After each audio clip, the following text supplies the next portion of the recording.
thank you so much for your time. Thank you. So you had a great event yesterday. Yeah. I was just wondering, what was the topic that you share with the Vietnamese audience?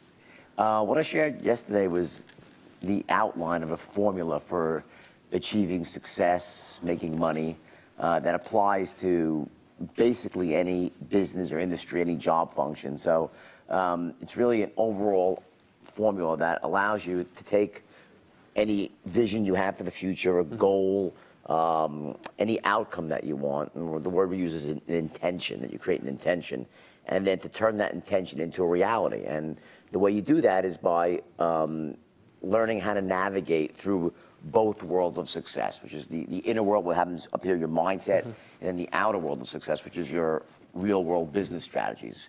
How do you run a business? How do you build it? How do you grow it? How do you learn how to be wrong in business? Sometimes you're wrong, very often you are. And how do you maximize on the lessons, minimize the pain, and then try again? And then ultimately, when you get things right, how do you really grow a business? How do you add a zero onto your income and turn a small mom and pop into a regional player, and then ultimately a huge company? And wrapped in that is, what I really specialize in, known for, is persuasion. Is, how do you learn how to close the deal? How do you increase your closing rate, shorten your sales cycle, develop long-term customers for life? So it was, the only challenge was a very short period of time yesterday, but got a lot of info in there and gave people some, massive value. So it was a really good day. You are famous of creating the straight line sales system. Could you kind of explain a little bit, what is it? What the straight line really does is it shows you, it's a very simple formula, shows you what has to line up, what are the things that really have to take place in someone else's mind before they say, yes, I want to do this. So it shows you what those things are, and it shows you a very simple way to line them up one at a time. So it sort of demystifies the sales process. What happens with many people is they're not natural with sales. They're a little overwhelmed by it, and they don't know, what do I do first? What do I do second? They don't know what to do, right? So what the straight line does, it's a very formulaic, systematic approach that allows you to basically sell anything to anyone. Well, I know you are a born salesman, no doubt about it. But for the people, for the person, for an entrepreneur who is not a born salesman, what are some of the steps that they must take to improve their sales skills? Well, and that's a great point, because the issue is that for every born salesman, there's 100 people who are not. So it's like, and it's such a crucial skill that if you're lacking in that skill set, it holds you back. You could possess all the other skills for success. You can know how to market yourself, market your products. You could have a positive mindset, right? Know how to run a business, but if you can't close the deal, it's hard to make money. So some of the basic steps for people that are struggling is, number one, becoming aware that it's not just what you say, but how you say it. Your tonality, your body language, how you listen to people when they talk to you. So in other words, a great salesperson is an expert at getting into rapport. So if I were to ask you a question and say, tell me a bit about your business, and then as you're responding to me, someone that's not very competent will just sit there and look at you. And versus someone who's like, oh, I see, and I have a way of, through body language, facial expressions, my little grunts and groans, is to, you're saying, wow, the guy's getting me, he understands, and we get into rapport very, very deep like that. There are certain key questions you have to ask, big picture questions, and then go to small picture questions. So there's a group of questions, and then there are these core tonalities of, how do you sound excited and enthusiastic, and how do you sound passionate, or something's in short supply, and so there's these little tonalities, and what happens is it's so easy to learn because we do this stuff every day, we just don't realize it. So when you become aware of these things, it's just very simple for anybody to apply them to a sales process, and also just to regular communication, to become a more effective communicator in anything, whether it's with your children, your spouse, it could be a politician communicating to his constituents, it could be a teacher talking to the children, it cuts to everything. So are you saying a great salesman can be made? Absolutely. How can you sell a not so good product? How could you sell not so good? Well, I mean, listen, the idea is, and I've made that mistake in the past, right? So the idea is that, you know, you wouldn't want to do that. And I don't really think the straight line is about that. And I don't want it to be about that.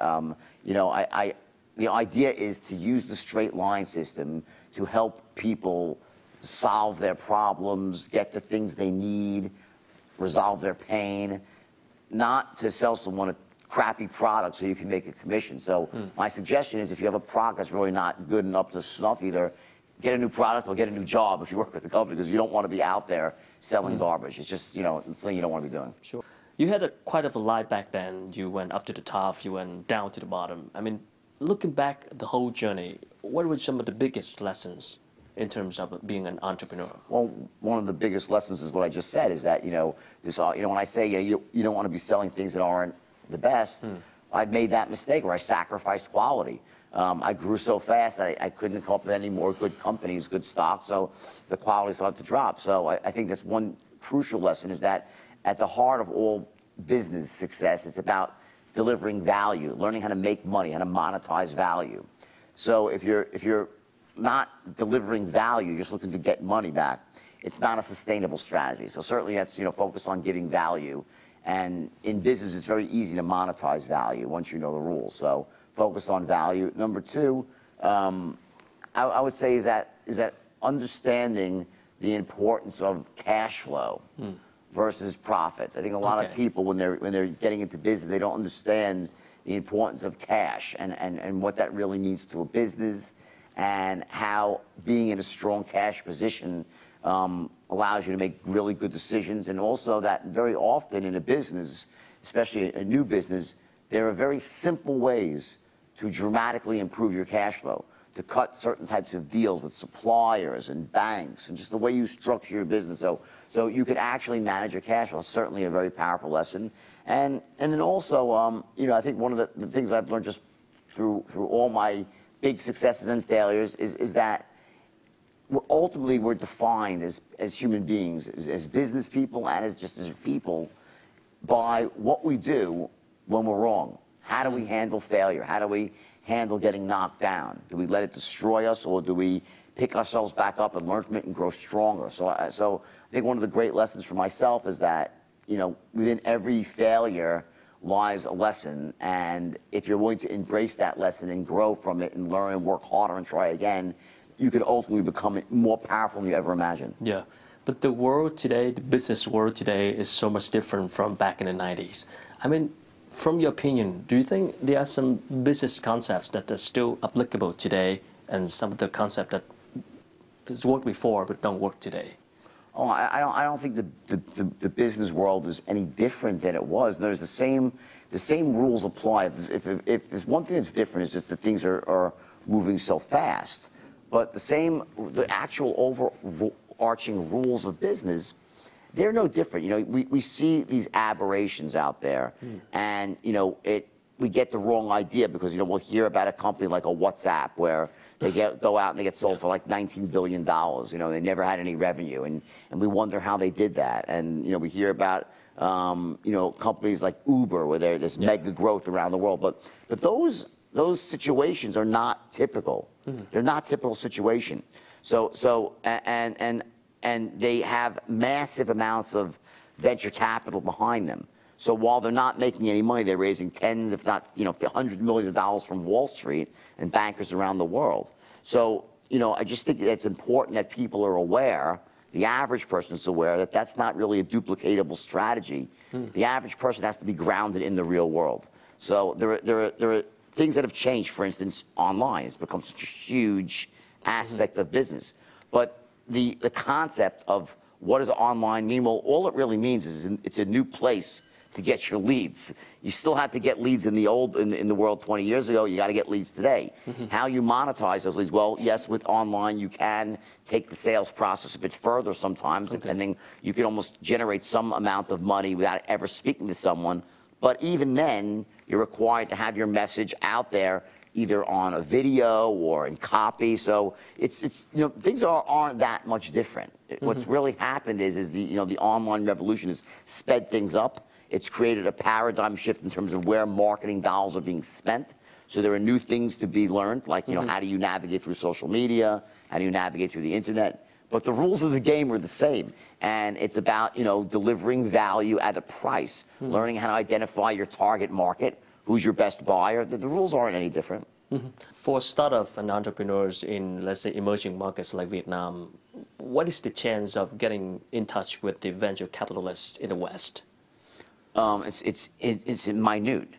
I don't think that's the strategy that people should be looking to actually to do in the beginning. Okay. In other words, if you're in Vietnam and you're looking to ultimately get to some Western bankers to raise big money, I think that there's things that have to come before that. Okay. So there's going to be some angel investors at a lower level that are actually getting you to a point where you have significant traction, where you have a proof of concept, where you actually have an operating business.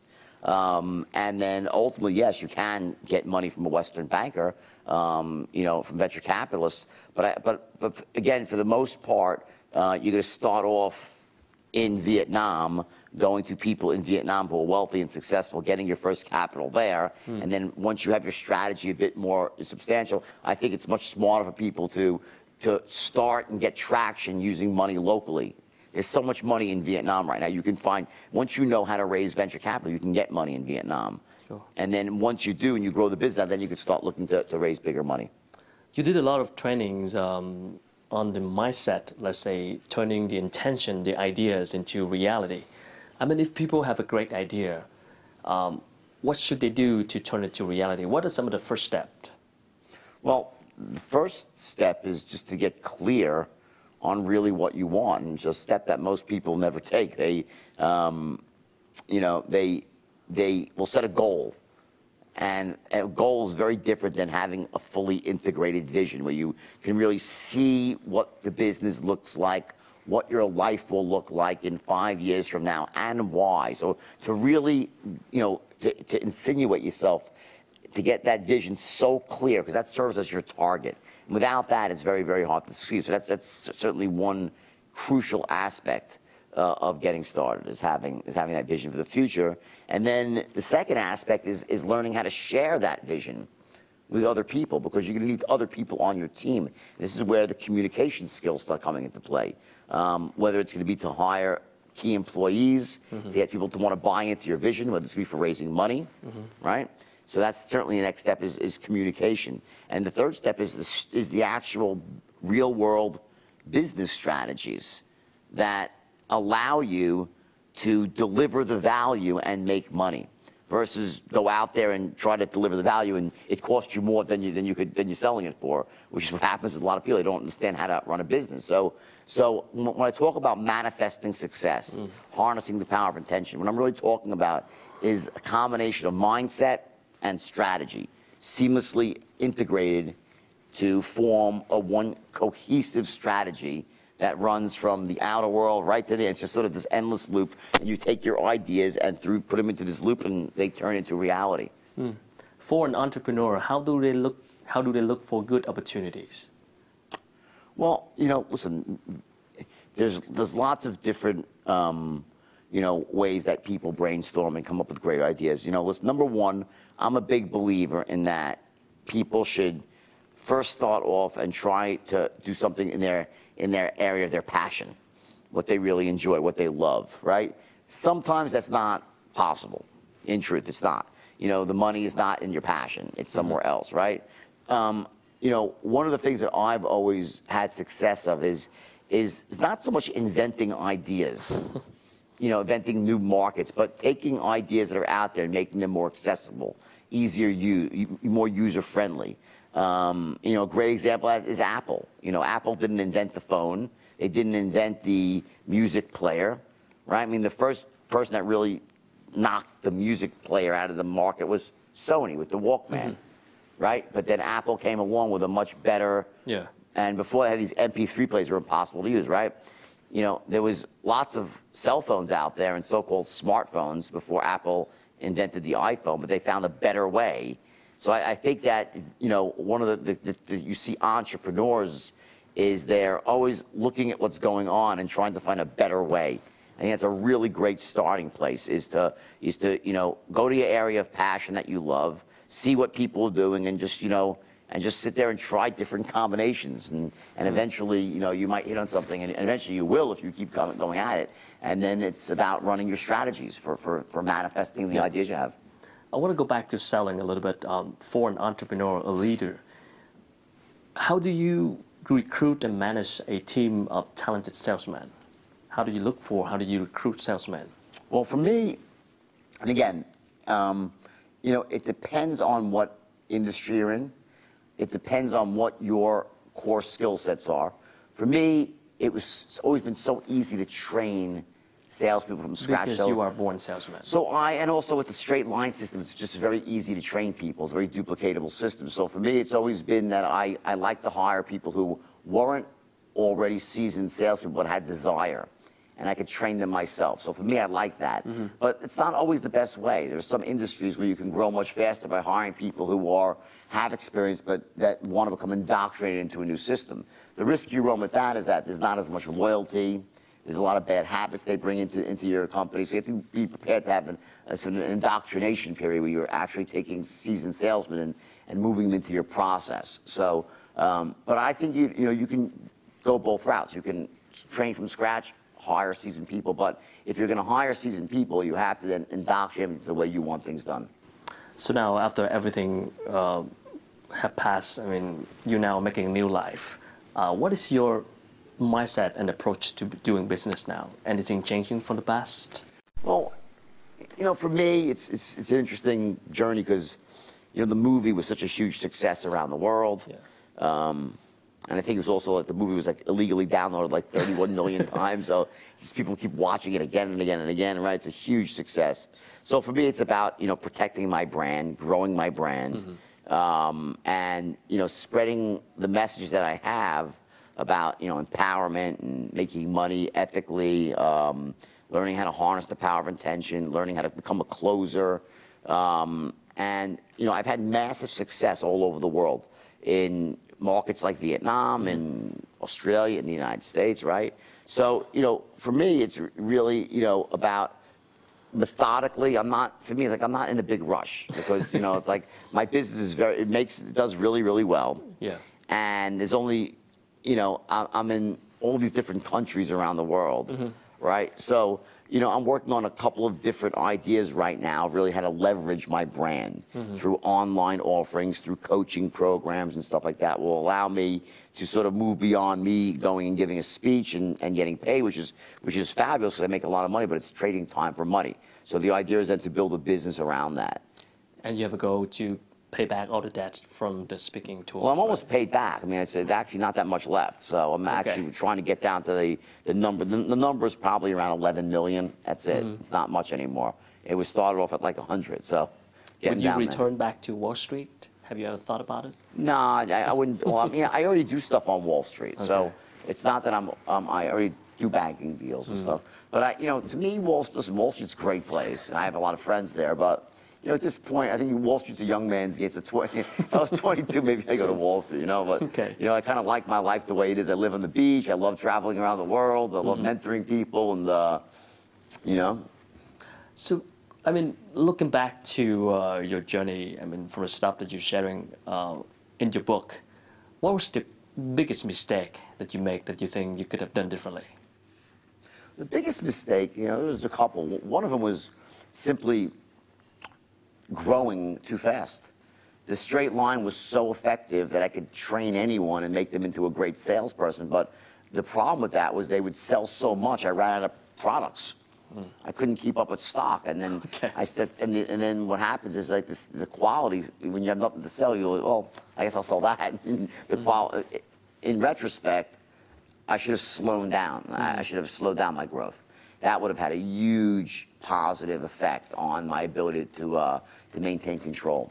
And then also, I made some errors in judgment. I was young and had a couple of bad mentors, and they showed me some ways of doing things that weren't 100% legitimate. And I took some cash under the table, and so I engaged in a couple of transactions. And I would certainly avoid those going. You know, if I was going to do it again, I would definitely fix that. You know, those are the main things. But you told the press earlier in the meeting that one of the big mistakes that the first step that go across the line. Exactly. Right? Well, that's what I was referring to when I said, I took a bag of cash. Well, that was really the first step. Yeah. And you always have a rationalization. Well, I won't do it again. Everyone's doing it. But the truth is that once you take that first step, it just starts a chain reaction, and then you start, through these tiny, almost imperceptible steps, little bit, and you start doing things you thought you'd never do, and it all seems perfectly okay. But entrepreneurs, businessmen is always ambitious and greedy. I mean, for that first step, it's always temptation right there. And how do you, for entrepreneurs, what do you advise for them? What do you advise for them in order to stay away from that first step? Well, you used two words there, and almost interchangeably, but they're really not interchangeable. You used the words ambition and greed, and there's a difference. Ambition is healthy. Yeah. Greed is not healthy. Greed becomes about making as much as you can, as fast as you can, and you don't really care who gets hurt along the way, versus ambition is about creating value and making the world a better place. Yeah. So I'd focus on being ambitious and avoid being greedy. Okay, so you will come back to Vietnam in March for the training. Could you share with us more about that? Yeah, well, listen, I had a great experience here the other day where I, was in an event, and it was myself and a couple of the speakers, and the challenge I faced there is I really only spoke for a few hours. So I'm able to sort of outline what are the lessons, what are the things you need to know, but I'm not able in that short, I'm good, but I'm not that good. You can, in 2.5 hours, I can't teach everybody what they need to know. So what I did is my method is in a couple hours, you hit all the points, show them the formula. But when I come back here, I'm coming back in on March 28th through the 30th, now I get to actually dig in to each aspect and actually teach people the skills they need to succeed. So they actually come out with actual strategies. They come out with certain tools, actual tools they can use to brand themselves, to position themselves as an expert, to market themselves more effectively, to bring in more leads. They get to learn how to run a business and how to, really put their mindset in the right track that attracts success. So it's going to be, 3 amazing days, but hard work. People got to be prepared to really, it's about making a change. Listen, I'm a very results-oriented person. So, I don't want anyone, if you're not into really making a change and taking, then it's not for you. I'm into people who really want to make money, who really want to get ahead, who want to do things ethically, who want to become rich, who want to be wealthy, and want to really achieve. And that's my audience, and I attract those people. And when you're in a room and we spend 3 days together with a whole bunch of people like that, the energy is infectious, and just being around those people, the networking opportunities, and it just has everyone feeds off of each other. So I would say to someone, listen, if you really want to be successful and you're willing to roll up your sleeves and do some work, I'm your guy.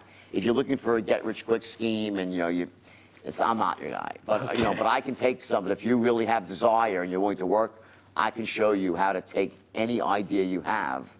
And turn that idea into a business, and then show you how to monetize that, grow it, and really, live an empowered life. And I think that it amazes me how so few people live that way. Most people don't live empowered lives. They don't really understand how much power they have to control their own circumstances, that they can take ideas and make them real. It's just, I live my life that way, and all the wealthy people I know who are really successful, they all live like that, and it just baffles us where there are so many people just don't understand how easy that is. So my goal, and I will accomplish it in those 3 days, I'm going to transfer that information, and people will see just how easy it is, and I don't mean there's no hard work involved, but just how easy it is to live a life that really, that makes you just want to jump out of bed, that turns you on, and that allows you to get rich.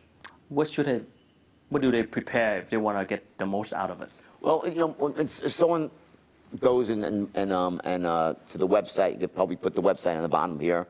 I don't know what the website is in Vietnamese, but if you go there, once you buy a ticket, you'll start getting some pre-trainings, which consists of some mindset stuff. Because it's important that, I don't want to teach people strategy before they come. I want to do that in person. All right. But what I do want to do is I want to get people thinking successfully before they even come up. So we start sending out some free lessons. It gets you geared up for the mindset of success. And then when you arrive, it's just 3 days, we lock the doors, and we just go at it, and you emerge really as a different person, just more directed, possessing skills you never thought you could have, and really wanting to embrace life and take action, and the results that people get is amazing. Right. Thank you so much.